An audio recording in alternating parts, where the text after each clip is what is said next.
Hello, hello. How goes it, Kenz? I am doing well. How are you doing, Chan? I'm great. Feel like we've had some crazy times these past couple of weeks, so feels like we're on the other side of that, which is nice. Yeah, it's been a while since we've recorded, almost 2 months, which is blew my mind when I saw that. I was like, oh my gosh, I did not even realize that's the time that had gone by. We've just been so busy with conferences, and this is like the busiest time of year sales wise. So we have been traveling a lot and heads down, but didn't want to put it off for too long I know. I was like, doing the pod. got to get back on the horse. And yeah, we definitely did not mean to take this long of a hiatus, but it happened. Like you said, I mean, we knew that this would be the craziest time of the year, but I think a testament to just how much the business has grown, we've really gotten to put that to the test and put our team to the test. October's been our biggest revenue month of all time, which is super exciting. But with that comes a lot of managing that. Yeah, I like you say that, and I know that, like, I know where we're at revenue wise to know that that's true, but it's still just like that should be like, oh my gosh, yay, that's crazy. But I feel like we have so many other things going on that I'm just like, freaking better be. Let's grind. Like, if it wasn't, I'd be mad. December better Dude, beat that. November better beat that. I obviously Toxic. so resonate with that. Like, I was telling someone that it's kind of this it's this beautiful sadness growing a business like this and being venture backed in a way and having these expectations. Like, obviously wouldn't want it any other way. I want us to feel the pressure, I want us to grow, but I do think it puts you and I in a position like we've talked about in the past where even it's hard for us, I think, to like stop and pause and recognize achievements. Like, it's crazy the amount of revenue we've done in October. It's like more than double, triple what we have done in the past. And I'm just like, get to the goal, get to the Q4 goal. I'm like, oh my God. But it's how we have to be to get there. Fortunately, unfortunately. I know, I know. It's like you want to take the win of doing something you've never done before, something that 5 years ago we would have been so proud of and excited about achieving. And now it's so much, but it's still, we're not hitting the, well, I mean, Q4 is not over, so we don't know where we're at quite yet for this Q4 goal. But we're like, Mhm. keep going. We got to keep grinding. It's not enough. I know, and it is. It's always that struggle of like the lofty goals. Like, we have to put something on paper that feels a bit insane, but also we know we can hit it if if everything goes right. So there is, I'm constantly like waking up being like, I'm like, okay. I'm like, all right, this is what we got to do. And still also questioning what do we got to do to hit that. So it is, it's tough to look back. More in the moment, I think it's harder to recognize. I can look back and go, wow, okay, like we are moving. Just Yeah. how. Yeah, exactly. And I think I just thought of something, one wasn't really what where we were going to take this conversation, I don't think, but when is the time when a company can chill on that like Mm, high growth? Like, at what point can you kind of level out and that's expected? Because I do feel like we have been like crushing, grinding 2x, 3x, like that has been the goal for so long. And because we're in scale mode, that is mhm. normal for a company of our size and age to be having high goals, and like we're growing fast. But I also makes me think about our employees who, the salespeople especially, who are feeling those goals. And I want it to be a sustainable place to work where it's not like, oh, here we go, year 5 of grinding. It's like that's not enough. That's not cool for them. to have to feel that way. Like we signed up for this, but I do hope we can allow our workplace and our employees to not feel like this stress of just constant grinding and no breaks. Yeah. It's a little bit Yeah. scary for me to think about. Totally. And it's a really good point. And I think we are trying to go about it uniquely in that normally what companies do, and they do try and do the triple double double, or some variation of that for a reason. But I think where we differentiate is that we're trying in hopes to really lean on our technology rather than having to go hire a bunch of people to do that triple double double, because it's like you can't put one or two salespeople in charge of tripling the business. Like it's just not going to happen that way. But that's why companies are going and hiring, 20 plus sales teams to go do that and add to business. But we're trying to do it differently because not only we believe in a leaner team is better and we can lean on our technology, but also it continues to show these companies balloon and they always have to make cuts. It's just also too the recessions, the economy, all the things. We're also kind of being forced to have to think differently and think profit first.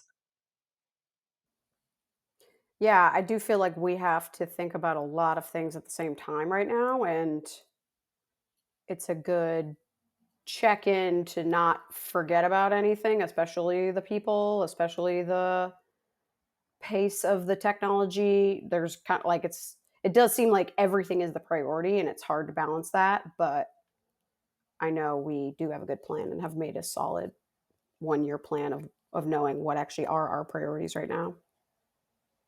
Yeah, I really feel that though, and like even looking at, like you said, the grind and like needing to grow year over year, it's also been so hard to do that and pull that off amidst the craziest time businesses have ever seen in this generation during the pandemic, then recessions, then like the economic fundraising freeze. Like it's also that on top of everything, it's just crazy. And what does it teach us? There's always going to be something.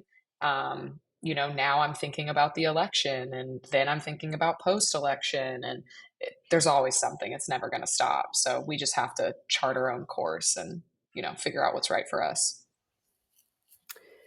And we are used to that, fortunately. That does not make me nervous. That we can do. Yeah.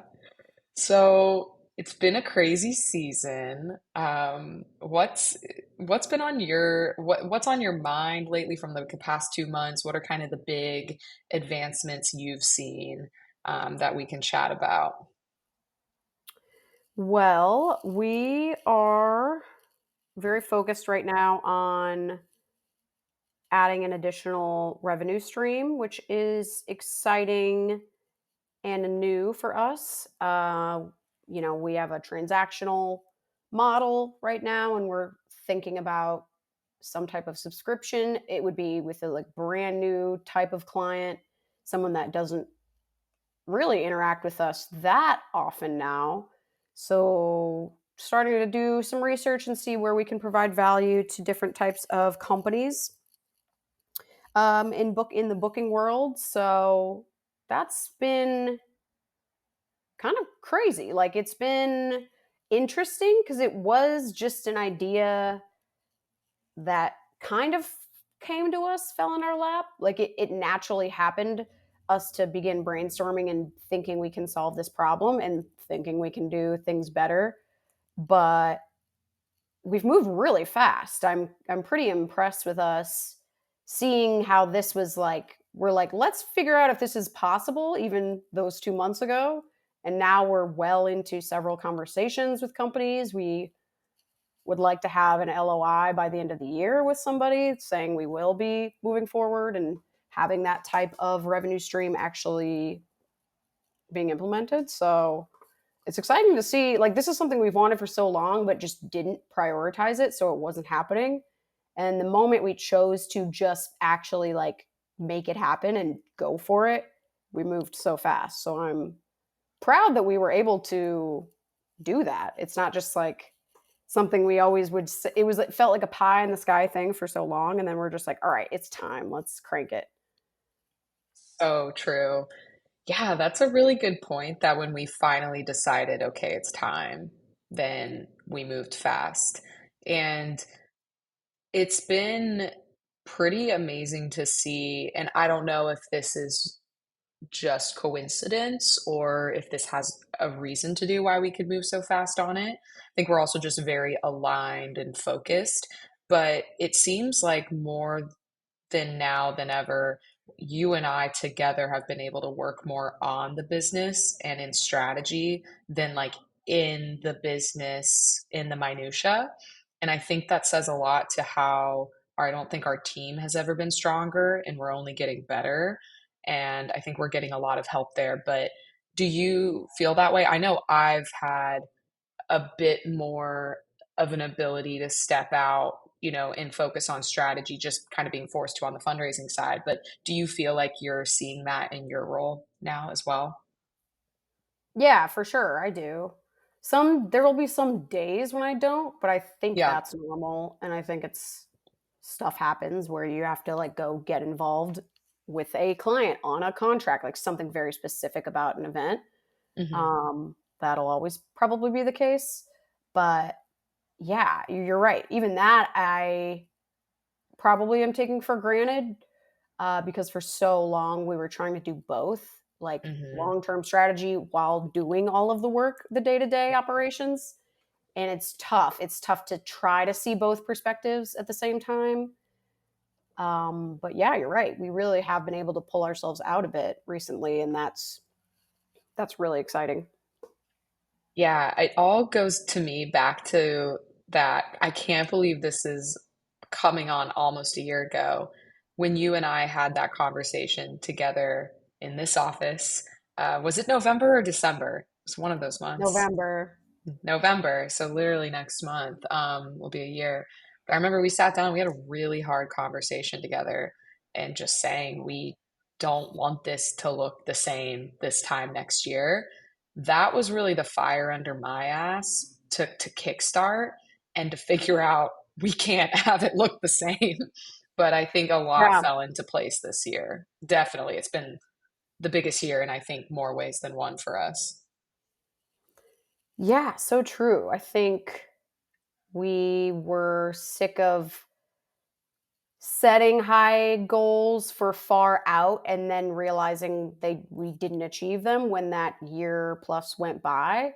Hmm. And so we were like, okay, for these things to happen, we do have to do both. As tough as it is to operate and think long term, that's the only way we're going to get things done. So I do think the team has been able to make that happen for us, and getting them set up to where they can manage things and they're like off and running.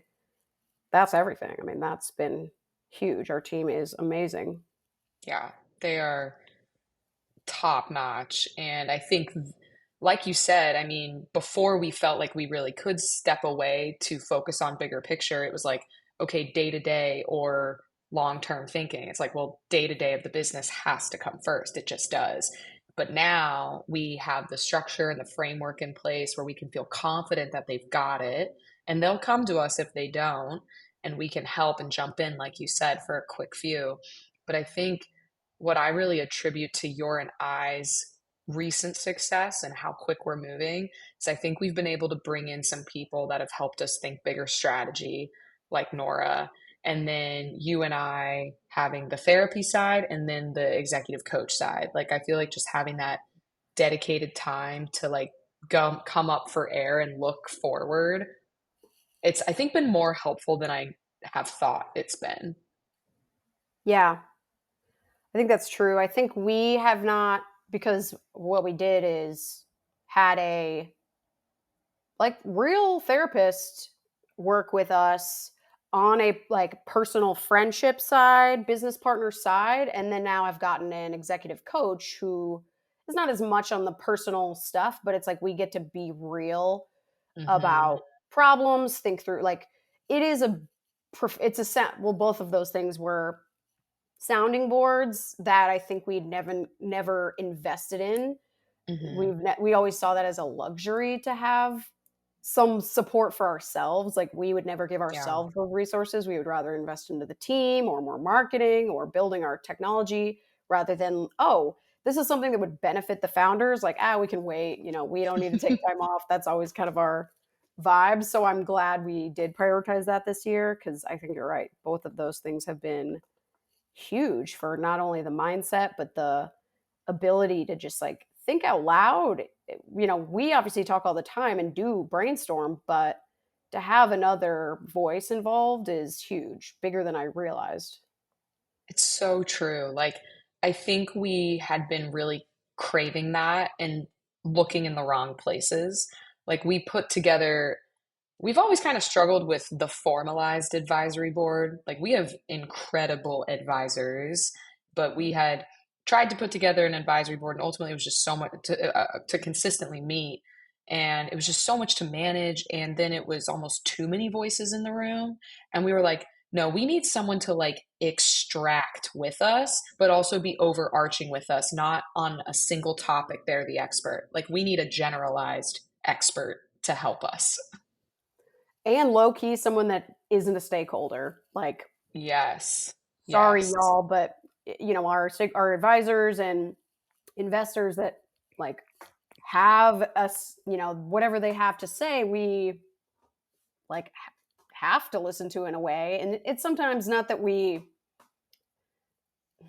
I don't, we're going to not feel like we can be as real all the time Hmm. because our choices affect them very Yeah.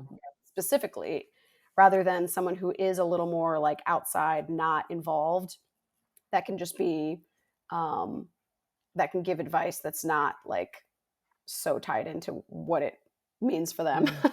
I'm not choosing the right words, but you know No, what I mean?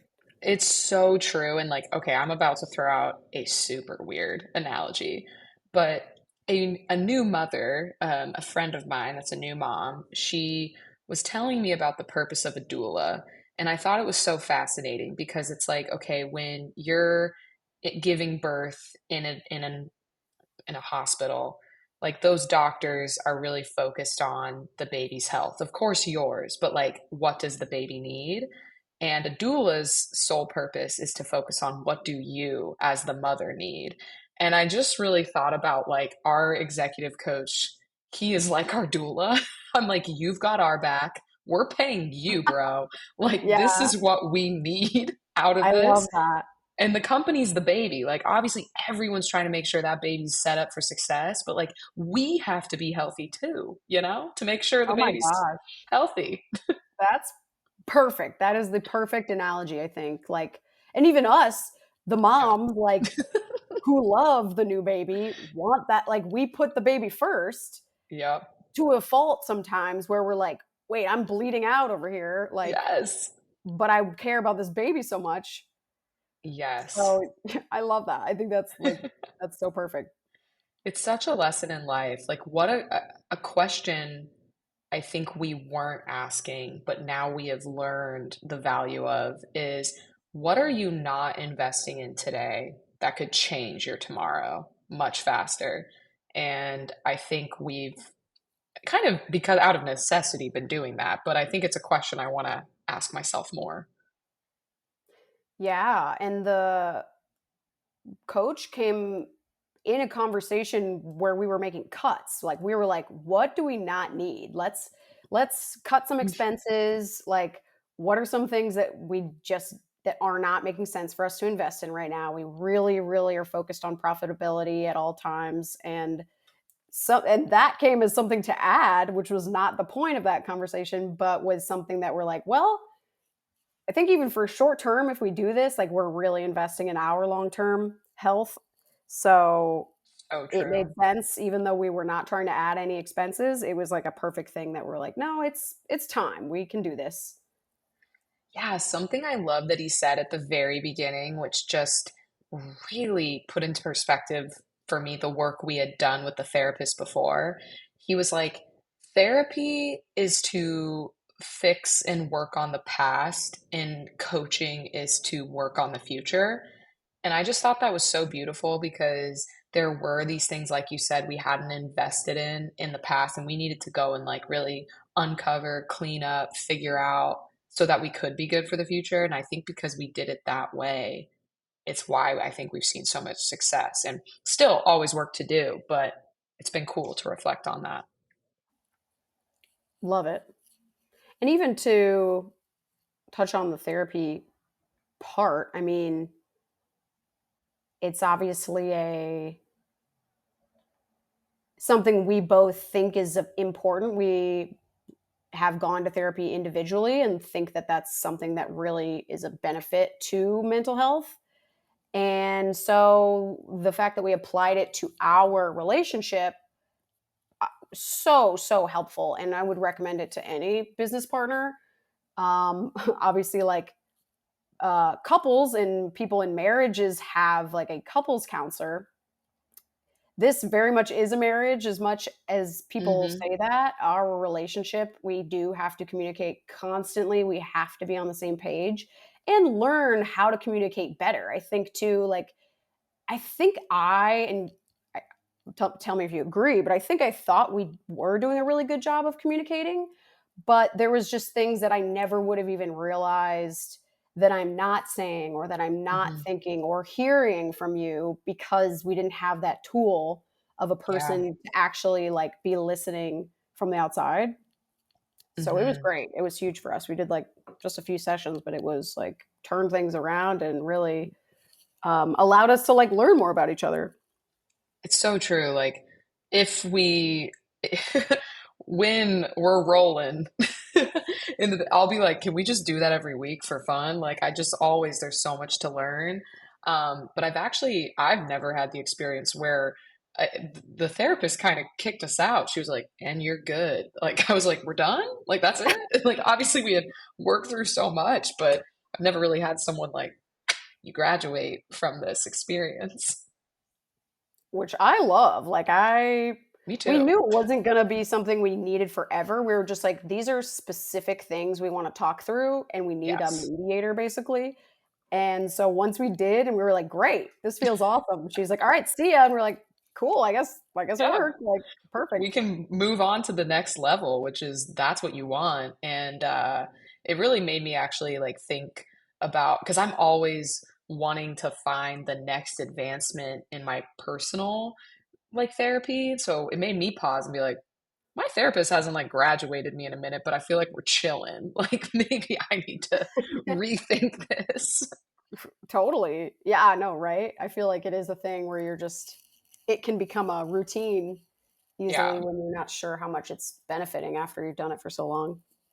Yeah, and to your point, I mean, about the how we thought we were communicating well, I think what was happening was we were communicating a lot. It didn't mean we were communicating well. And that was Mm, the big eye opener for me is I was like, we have, these check-ins and these one-on-ones and these things. But it was like when she really said, like, how many hard conversations are you having a week? How many are you talking about the stuff you don't want to talk about? And I feel like that has been a weakness of mine in the past for sure. And yeah, there was just so many eye-opening pieces there. Like just naturally the human mind assumes things. And wow, mm, it really like broke that down for me. yeah. And I think we've been honest about burnout over the years. That I think was another factor of Hmm. having tough conversations is exhausting and it can be draining. So Yeah. you're like, that's the last thing I want to do is like have a conflict or have a disagreement or be misunderstood or hurt someone's feelings when I'm already like my cup is not full, I'm feeling Hmm. low.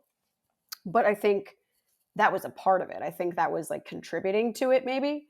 For sure. So like prioritizing that as well, the communication and just like hello, anyone that's been in any type of relationship for 10 plus years is going to have issues that aren't going to easily just work themselves out. Like that's pretty obvious.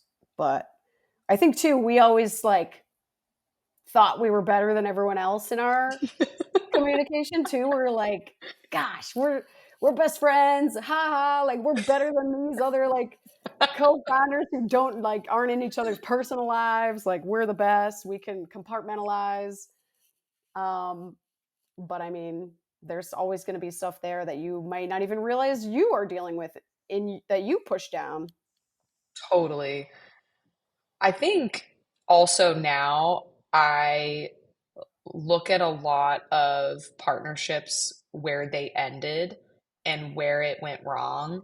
And I think, obviously, I only know our experience, but I think there's plenty of times where we could have decided to just throw in the towel. And I'm so proud of our tenacity as friends and founders to like put each other first and go, no, this is worth it, because I think there's a lot of other people that would have just stopped at many points of the journey.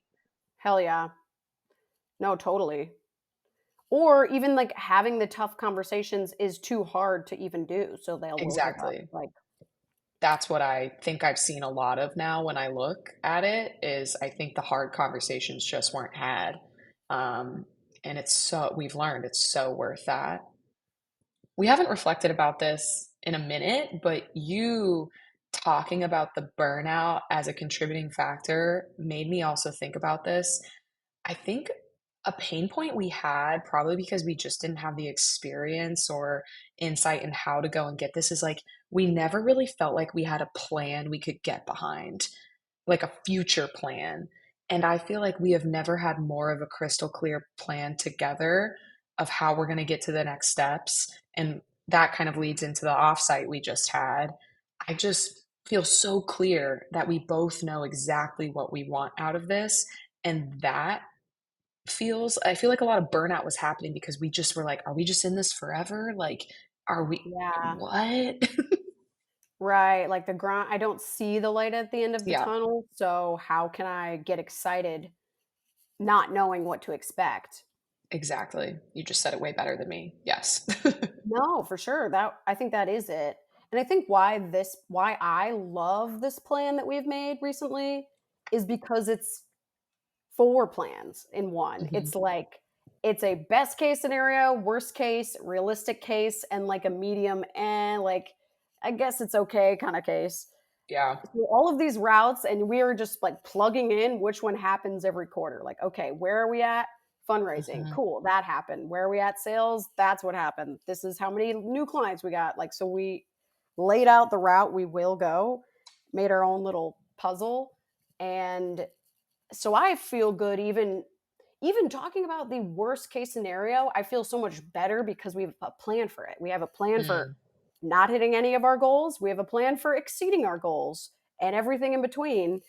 It feels great to just know we're not going to be in the unknown anymore, which I think was our biggest pain.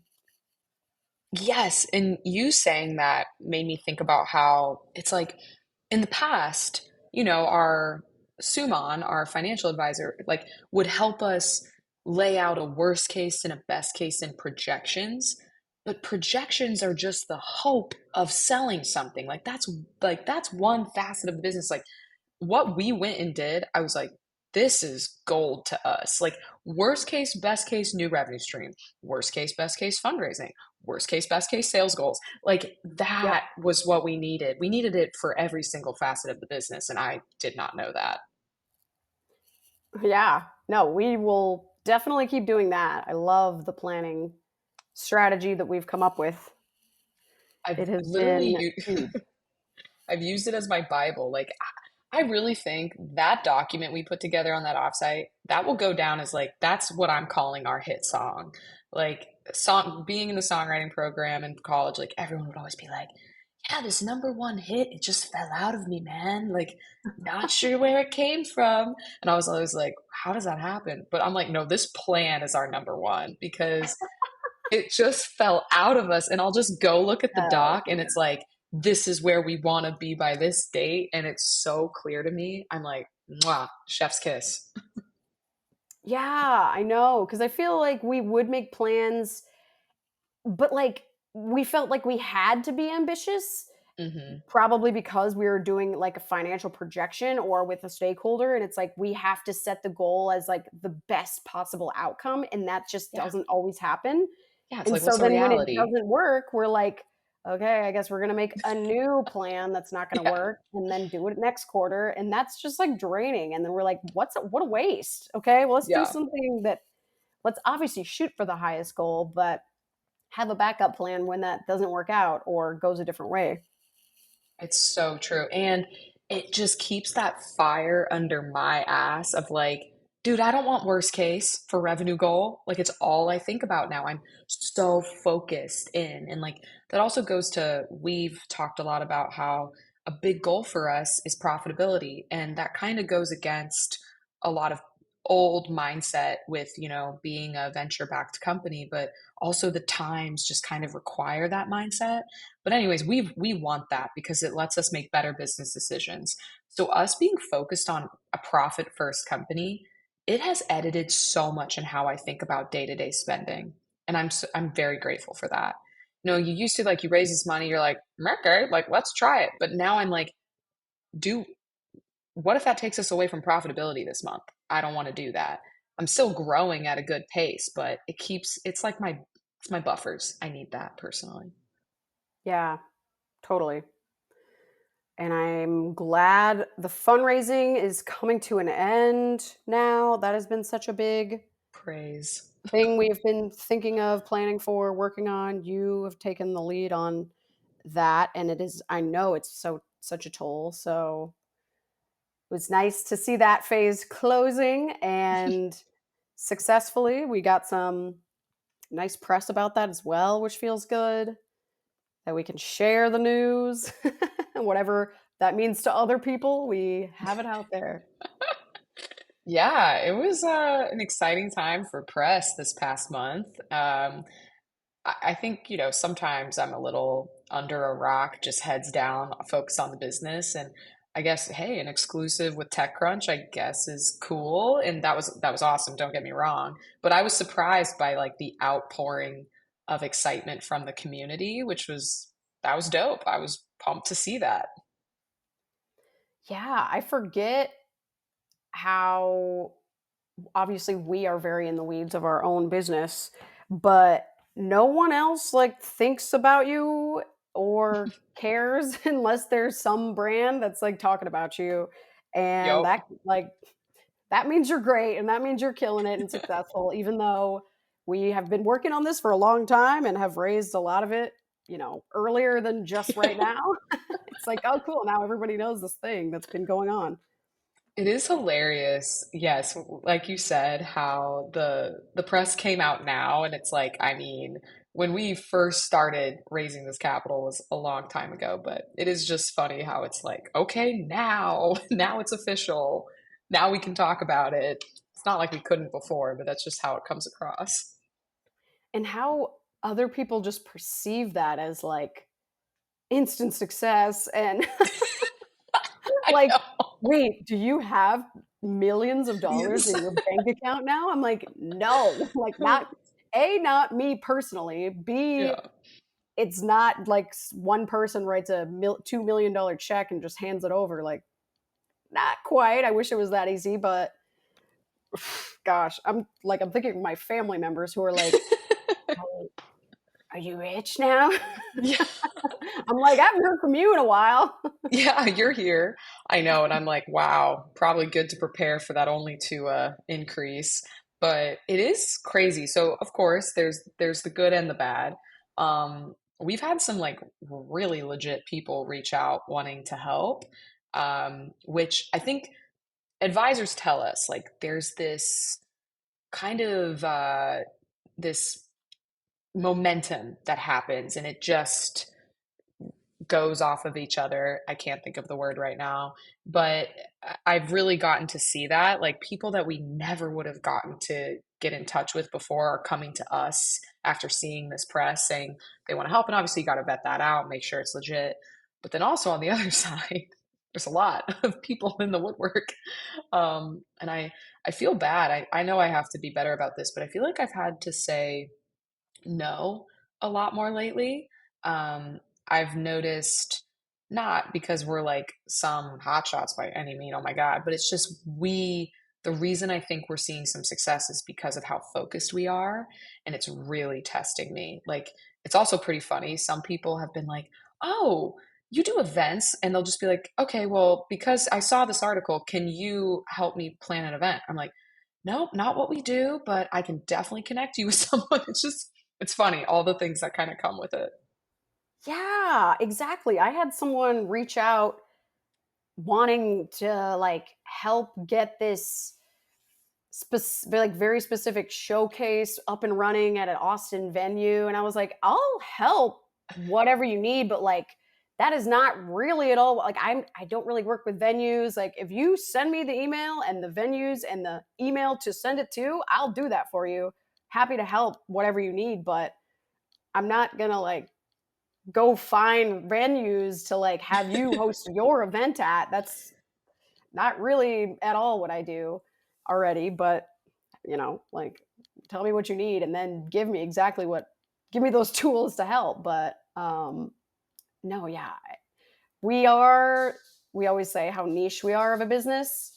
And even people in the business, I think, don't still always get it, but Yeah. comes with it.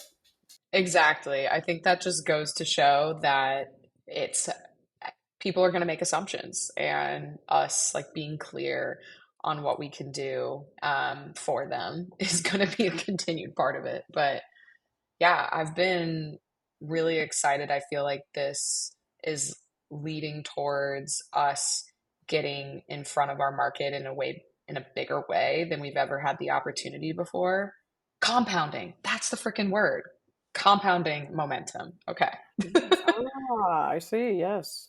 Yeah, squad. Nice. Glad it came to you. Finally, I knew it would. Also, the amount of people selling us stuff now that we've gotten investment, I'm like all of my emails now are just like, congrats on the raise. Do you need a new CRM? I'm like, get away from me. I know. You know, there is some website that is just like selling our emails because that press came across. Oh my God, right? Insane. Insane. Oh man. Well, we are halfway-ish through that's crazy. No, we're a third. We're a third way through the Oh yeah, quarter. no. Yeah. Whew, my God. I was gonna Yeah. say, what are you most excited about in the business today? October 21st is when we're recording this. Oh my goodness. We oh man. I mean, I said it before. I did talk about the, new revenue streams, but that is just something that's happening so fast. Like we're going to know where we're at with that even in a month or so. That's going to look a lot different. So I'm just excited to see how that plays out and how far we can go with it. Um, it's surprisingly already moved quicker than I imagined. So that is definitely like just exciting to watch and see how it unfolds. What would you say? Yes, I would say the same, but I'll say a different one. Just, I mean, I think for us, like really running with it as fast as we are has been the super exciting thing. I think we always love that lean agility, so that's been really cool to see. Um, Also, I think I'll say so. I know I've talked about this. I don't know if I've ever talked about it on here, but I used to have insecurity with the amount of years that we have been building this business.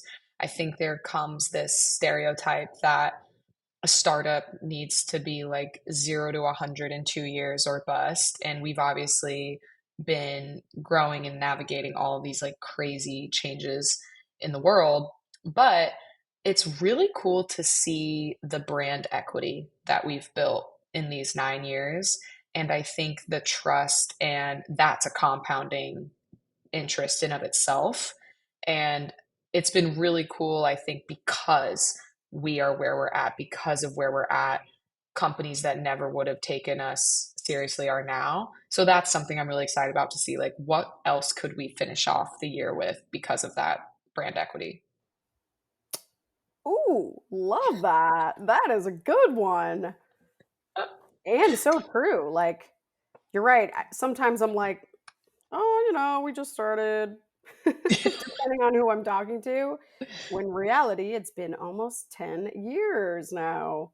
So it is kind of like oh, shouldn't a 10-year-old company look this way? But it's like anything else, like there isn't a right answer. Hmm. Some VCs might think so, or different industries, however much you raise might indicate where you should be, but they also didn't have COVID. And Yeah, we've had to deal with full economic restructuring throughout the entirety of our business, as well as us starting at 20 years old. 20. So we had to learn some things too that may have taken us a little longer. Sorry to say, but It's I think crazy. we're great. Yeah, like the fact that 10 years ago, we were actually sophomores. That's insane. That's crazy. Because we founded the business in 2015. Yeah. So we were coming into our junior year. That is crazy. Insane. So I'm proud of that. I'm proud of us. Always proud of you. This has been a good chat. Love it as always.